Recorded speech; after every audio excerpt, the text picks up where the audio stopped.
Guys, I'm going to show you how to rip out the starter on your 2006 Ram diesel. Mine's shot, and I know it's shot because no crank. I did a whole bunch of diagnostics, tested all the cables and stuff like that. But when you try to start it, this one smokes up. Have someone start the truck, the starter's smoking, it's shot. So there it is. We're under the truck from the driver's side. We're going to pull that out.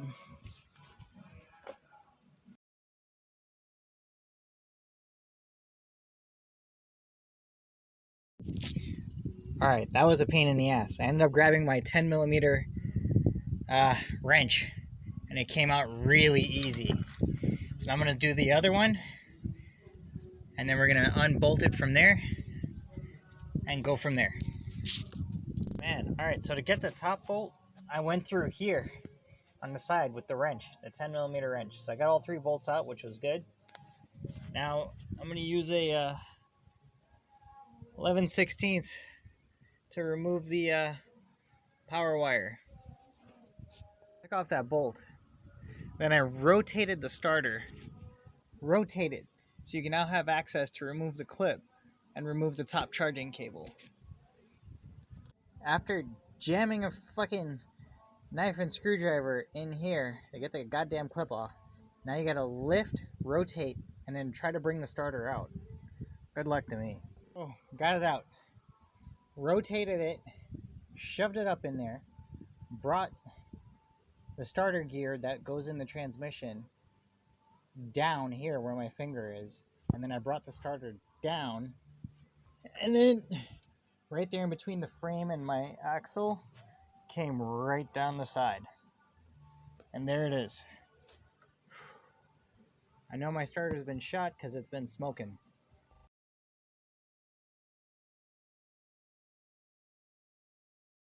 Hey guys, yep, the starter was blown.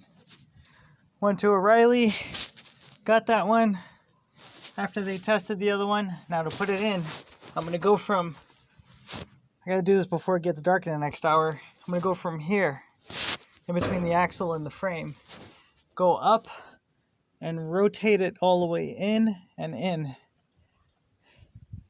And then reconnect these 2 wires. Trying to show you guys this. This really is like a 15-minute job. 15 minutes to take it out, 15 minutes to put it back in. Look, within 2 minutes, I lifted it right there in between the axle, straight up. See? Ass towards the front. Now ass, and angle it ass towards the sky. Now I'm going to go all the way up, come across these lines and put it in. But I'll rotate it to connect the wires. I'll show you. Anyway, look. See, got it all the way in there. Now I'm going to rotate a little bit to gain access to right there. Connect the wires and I'm done. There it goes, in. Because I rotated it to lock everything down. Now I'm going to cover it.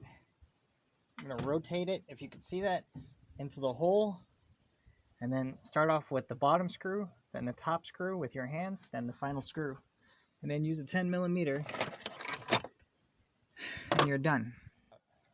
Lifted it with one hand while I put the screws in with the other hand and turned the screws with my hand. Now I'm tightening. There it is. All said and done. Tighten up the 3rd bolt from up here with one hand. Everything's connected.